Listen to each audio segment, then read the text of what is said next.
Hola y bienvenidos a Apolo Geeks, apologética cristiana y cultura popular. Sobra decir los incontables planteamientos que se han hecho para encontrar una justificación para Dios al permitir el mal en nuestro mundo. Obviamente, no podemos ignorar todo el mal que nos azota. Algunos pueden cargar con ello y seguir creyendo en Dios, pero otros se aventuran y dicen, Dios no existe. En el video pasado presentamos cómo Doki Doki Literature Club plantea el problema del mal y el sufrimiento. Este por sí mismo es uno de los argumentos más fuertes contra la existencia de Dios. Incluso cristianos, al no encontrar una solución, han decidido abandonar su fe. Y ese es el caso de Bart Ehrman, un erudito neotestamentario.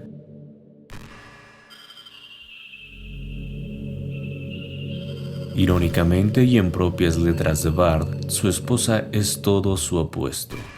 Sarah, la esposa de Bart, una destacada profesora de literatura medieval inglesa en la Universidad de Duke, es una intelectual brillante y una cristiana comprometida, que participa activamente en la iglesia episcopal. Para ella, el problema del sufrimiento con el que tanto he luchado no es problema en absoluto. El hecho de que personas inteligentes y bien intencionadas puedan ver las cosas de manera tan diferente, incluso cuando se trata de las cuestiones más básicas e importantes de la vida, nunca dejan de sorprenderme.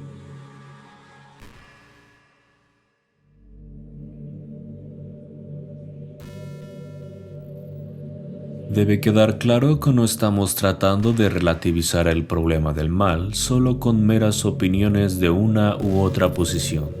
Además, personas como Sarah, y no necesariamente cristianos, saben que el problema del mal y el sufrimiento no es una contradicción para decir que un Dios omnibenevolente, omnipresente y omnipotente existe. Entonces, como dijimos en la introducción, nos basaremos en el trabajo del Dr. William Lane Craig, a lo cual el Dr. Craig dice: como teísta cristiano tengo la convicción de que el problema del mal, por terrible que sea, al final no constituye una prueba contraria o contradictoria a la existencia de Dios.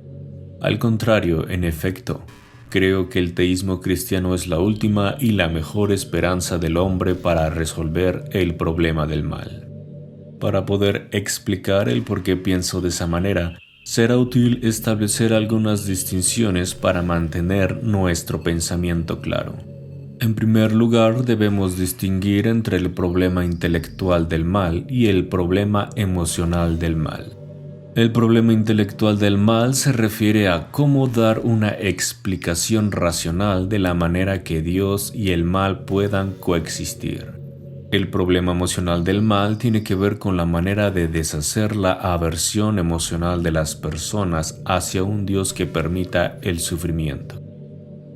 Se puede decir que Mónica mezcla ambas versiones del problema acompañado de unos toques espinosos de la realidad de algunas personas en el mundo. Además, pone en tela de juicio la providencia de Dios. Encima, a veces se aleja del pensamiento principal, enfocándose más en el espectro emocional, con ciertos malentendidos teológicos. Cabe mencionar que el problema intelectual del mal tiene dos versiones con las cuales lidiar, las cuales son el problema lógico del mal y el problema probabilístico del mal. Para esta ocasión responderemos al problema intelectual del mal y su versión lógica, teniendo como antagonista principal al planteamiento escéptico. En el caso de Mónica, el problema probabilístico del mal como el problema emocional del mal. Con las cartas en la mesa y sin más que agregar, comencemos. Primero debemos tener en cuenta lo que una teodicea significa. Alvin Plantinga, en su libro God, Freedom and Evil, nos explica que una teodicea se trata de una explicación del problema del mal, mientras tanto que una defensa solo intenta demostrar que no hay incompatibilidad. Por lo tanto, mezclaremos un poco de ambas. Después de todo, sí existe una explicación y no hay ninguna incompatibilidad para que Dios haya permitido el mal en el mundo. El problema lógico del mal. Esta vertiente del problema intelectual propone que la existencia de Dios y el mal son incompatibles, es decir, son mutuamente excluyentes y no pueden coexistir. Algo así como un soltero que está casado o que el caucho sea un conductor de electricidad. Pero el razonamiento aquí es, si Dios existe, entonces de ninguna forma puede existir el mal. Por otro lado, si el mal existe, Dios no puede existir. Sin embargo, analizando las premisas. Aquí se asume que Dios, al ser bueno y omnipotente, Él puede terminar con el mal, pero aparentemente, la existencia del mal hace que su existencia sea nula.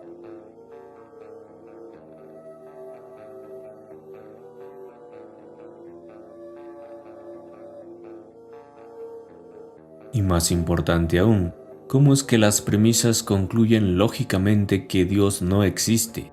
¿Y por qué la existencia de Dios y el mal son lógicamente incompatibles?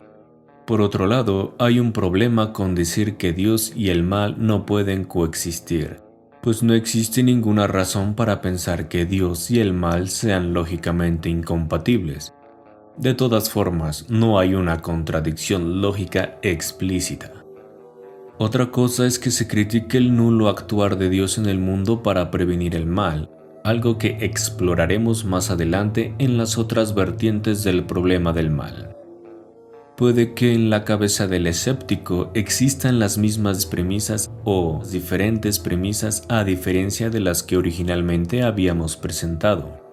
A lo mejor también puede ser alguna idea que le haga pensar que efectivamente Dios no existe por la existencia del mal. Quizá las premisas que están flotando y se piensan que son mutuamente excluyentes son las siguientes. 1. Dios es todopoderoso y bueno.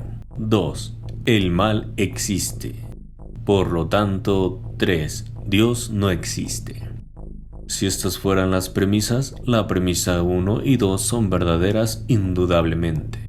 Pero de nuevo, ¿cómo es que podemos llegar al salto que Dios no existe? Porque aquí no hay ninguna contradicción explícita entre un Dios que es todopoderoso y bueno con la existencia del mal. Estas no son contradicciones como la amo y la odio al mismo tiempo, o nunca digas nunca. Bueno, quizás el escéptico pueda tener otras ideas que le hagan de alguna forma pensar que Dios y el mal no pueden existir. 1. Dios es todopoderoso y bueno. 2. El mal existe. 3. Si Dios es todopoderoso, Él puede crear cualquier mundo que desee. 4. Si Dios es todo amoroso, entonces Él preferiría un mundo sin sufrimiento. Por lo tanto, Dios no existe. Con este nuevo argumento, nuevamente podemos conceder como verdaderas 1 y 2. Asimismo, la premisa 4. No obstante, la premisa 3 es debatible. Pues si Dios, al ser un ente todopoderoso, no puede darse el lujo de crear cualquier mundo que desee. Además, puede que ese tipo de mundo sea inviable para Él y sus propósitos. Eso nos lleva a otra crítica.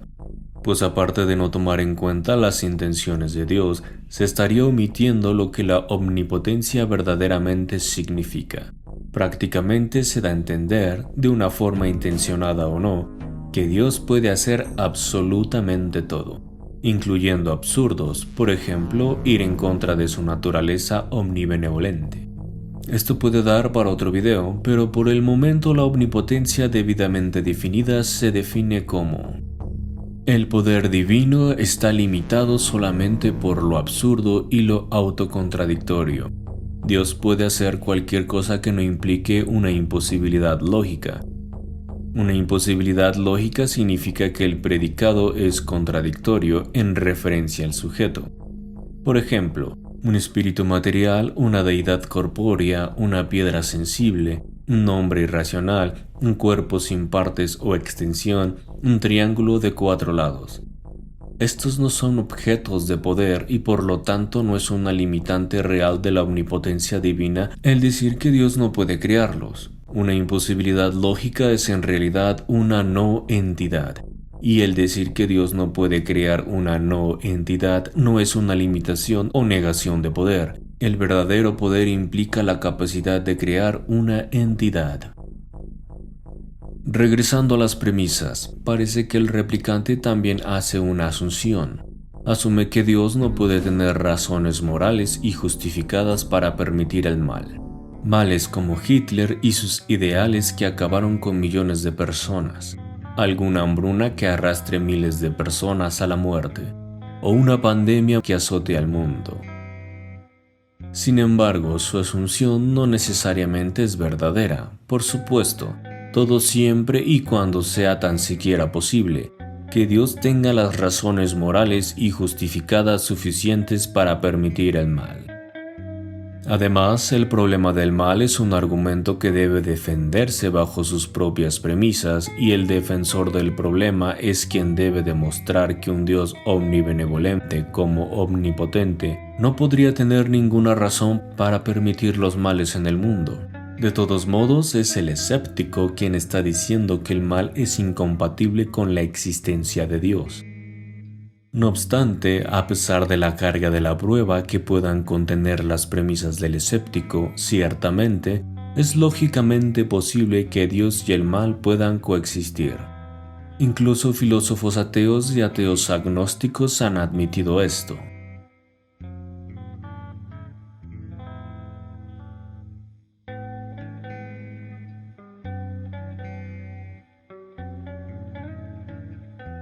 Pese a esta importante confesión de los especialistas, es bastante común encontrarse con el problema lógico del mal o cualquiera que afirme que Dios y el mal son incompatibles, como un argumento satisfactorio en contra de la existencia de Dios en redes sociales o medios en masa. Verás, el nombre de Dios depende de nuestra tribu, Clark Joe. Porque Dios es tribal, Dios tiene favoritos. Ningún hombre en el cielo intervino cuando era niño para salvarme del puño y las abominaciones de papi. Deduje hace mucho que si Dios es todopoderoso, no es bueno del todo. Y si es bueno del todo, no puede ser todopoderoso. Así como lo expresó William P. Alston.